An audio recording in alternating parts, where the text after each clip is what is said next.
Lorraine tells me this is the first time she's gotten up and spoken in church, but I know that we'll all be here to support her.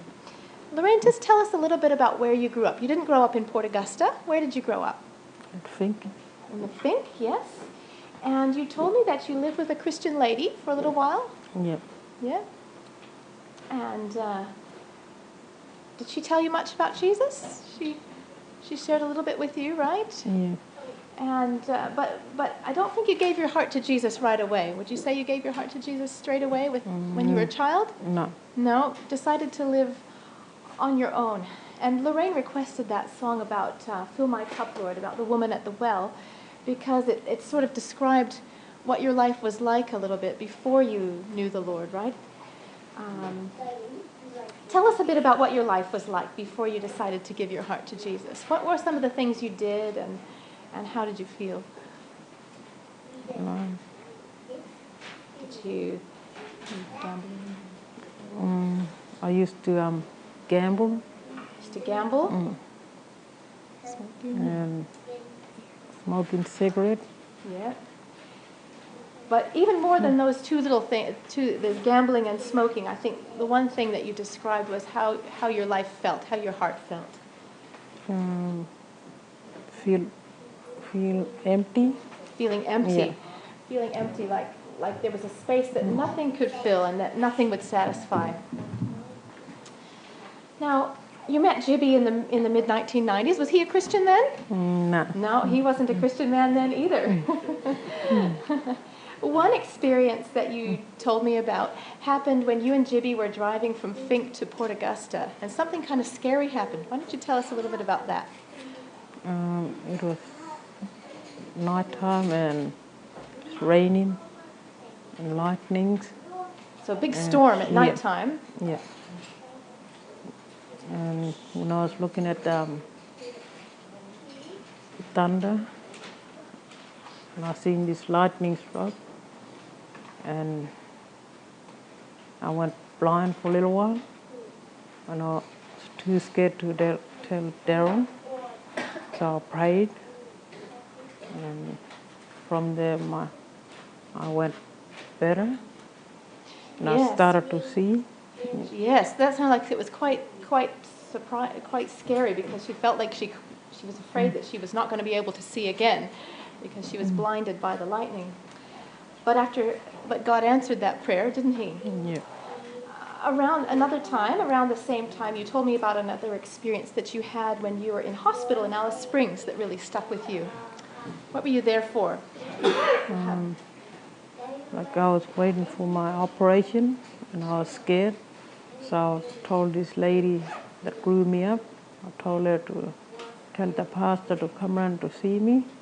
So one of the pastors from United Church came and had a prayer with me before I went to theater.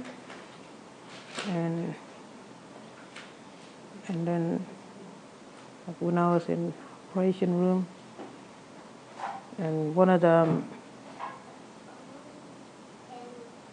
fella from think he was doing else course, like training, and I told him that I'm going to theater on Thursday, and when they went, and he told me, yeah, we're gonna go to theater on Thursday to do else course. And when he went there and he told the nurse, I don't want to go in there because that lady, we're from one community. And the nurse said, oh, you got to do your training course. So he went there, and after the operation, he was waking me up, but I was in a deep sleep. Mm-hmm. And the nurse said, oh, if she don't wake up, we'll take her to the ICU.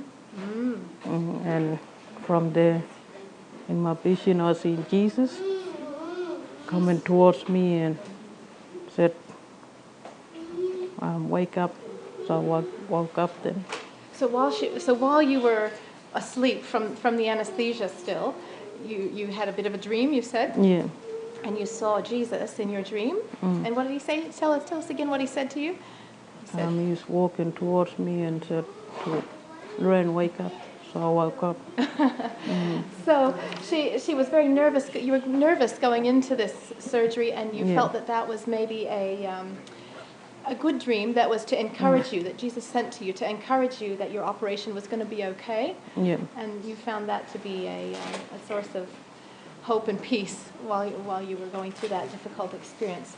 Now, you had another dream that you said wasn't so encouraging at another time. So, and it had to do with gambling, I think. Yeah. Yes? And so I guess maybe you felt, did this dream kind of tell you that maybe gambling wasn't the best thing to do? Yeah. So she had quite a scary dream. She doesn't, we won't go into the details of it, but quite a scary dream that made her feel that maybe gambling was not a good thing. But things changed though in 1999. Something happened one Friday night when you went looking for your kids at the Davenport Hall. Who did you find? What did you find there at the Davenport Hall in 1999?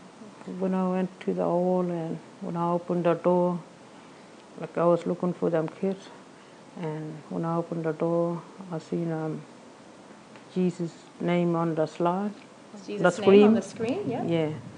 And I went inside, and Johnny came up to us. Johnny, who's this Johnny? Johnny Mirison. Johnny Mirison, yeah. Yeah, and he gave us mala and biscuit, and then said, do you know Jesus? And I said, yeah.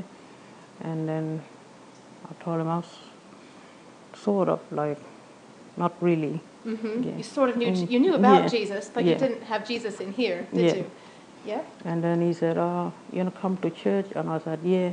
And then he said, I'll pick you up tomorrow. And I said, tomorrow? And then he told me about the service from the Bible. Then. So you thought it was strange to go to church tomorrow because this was on a Friday night, yes? So right then and there, he told you about the Sabbath from the Bible? Yeah. Yeah. Uh-huh. So you told me earlier that you had actually noticed something about the Sabbath earlier with this lady that was a Christian who grew you up? Yeah. And when Johnny told me about the Sabbath, I think back. Yeah, you thought back to seeing the Bible in this lady's home. Yeah. And what were the words that stuck out to you? Remember to keep the Sabbath day holy. And now it started to make sense. Yeah. Because now you knew what the Sabbath was. Well, so you went to church on Sabbath, went to church here in this church? Yeah. And then what happened Monday? We had prophecy seminar with Dr. Bachelor. Yes, you had a Dr. Bachelor for seminar 1 week. Yeah. For a week. And did you just come once and that was it? Or you went the whole week? Yeah. Went the whole week, every day. And I think you said Pastor Murison came and did Bible studies at your home? Yeah. Yeah. And you asked him to pray for you and for Jibby? Yeah. Yeah. And one day that same year in 1999, you chose to be baptized. Where were you baptized? Right here. Church. Yeah. Right here in the Port Augusta Church. Tell us how your life is different since you were baptized. What's different about your life now? You told us earlier that you felt empty. Yeah, I felt empty, but now I feel full. Feel full. Yeah. Yep. Amen. Since that time, since your baptism, you've really enjoyed sharing your faith with others. Tell us about what's happened in the Fink since that time. Before that, I told my uncle to come along. Yeah. Oh, yes. Church. Yeah. Yes. And then I rang up and went for the holiday and told my family and my best friend. So just like the story of the people the demoniacs that Nathan told earlier and other stories in the Bible, the first thing she wanted to do was tell others. And probably one of the first people you told was your uncle, who used to sit right back here in church. And we lost him recently, but we're looking forward to seeing him one day again soon, aren't we? And he was a faithful member of our church for many years as well, wasn't he? But now there's a church in the Fink. And some of your family members have become Christians as well? Their families, friends, and they all go to Mamarofa College. And some of them have gone to Mamarofa College, and you went as well? Yeah. And my best friend, she went to Bible college too. Yeah, your best friend went as well. Yep. Yes. Now you've had some hard times as well. You've lost your uncle, that you mentioned, and you've also lost a very good friend in Fink, and some others. What advice can you have for us for when we're feeling sad and discouraged? What can we do when we're sad or discouraged? You told me some things the other day. We can pray. Yeah. What do you do when you're sad or discouraged? Like one night I couldn't sleep. Yeah. Like thinking about my best friend. Yes.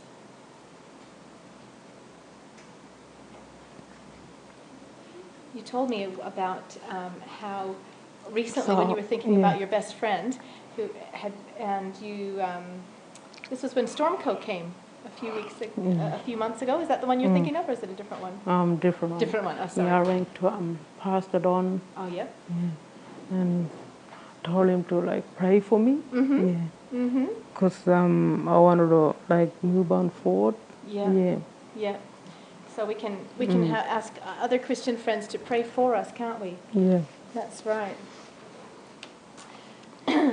Jesus can help us when we feel sad. Lorraine told me another story about how just recently, Satan can discourage us, can't he, with all kinds of things.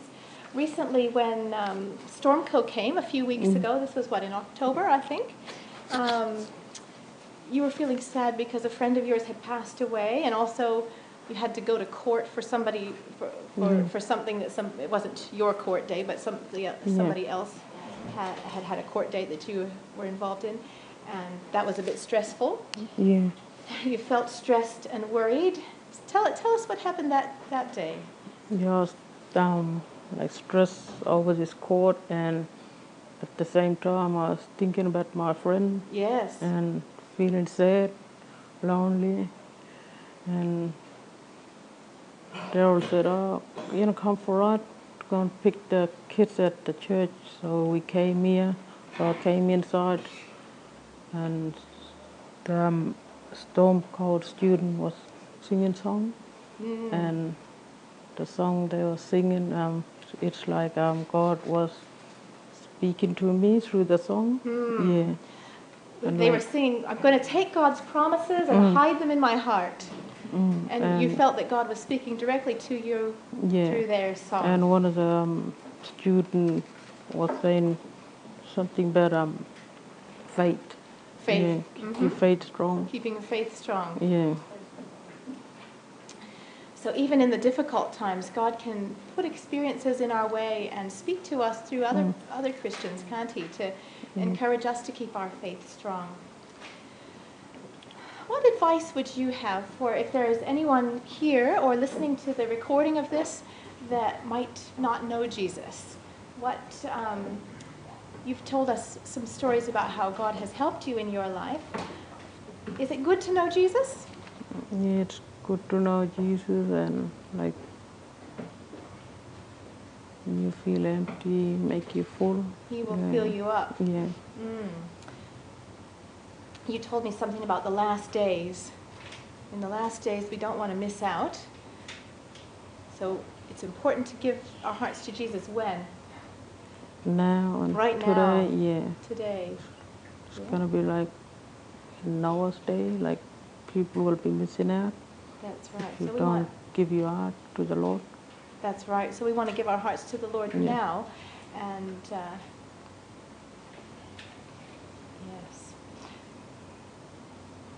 So now you've told us that you don't feel empty anymore, like the woman at the well. No.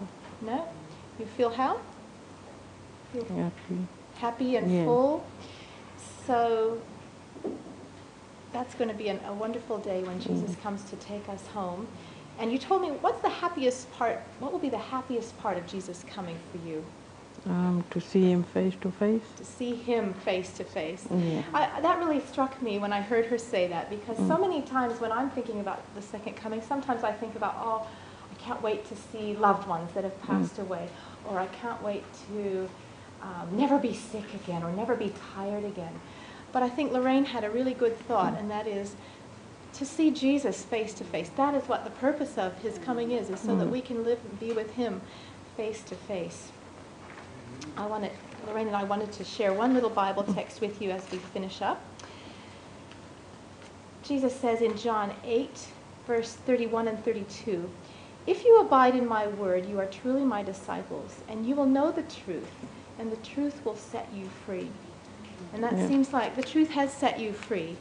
You're free to live a life of fullness for Jesus.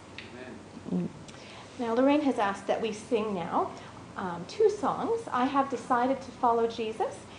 And we'll go right into He's Able. So if you'd like to stand with us, Lorraine and I, and maybe Jibby and Jibby come up as well, and you can lead while I play. We'll start with I Have Decided to Follow Jesus. And our prayer, I think Lorraine and I really pray that if each of you, like Lorraine, will decide today to give your heart to Jesus.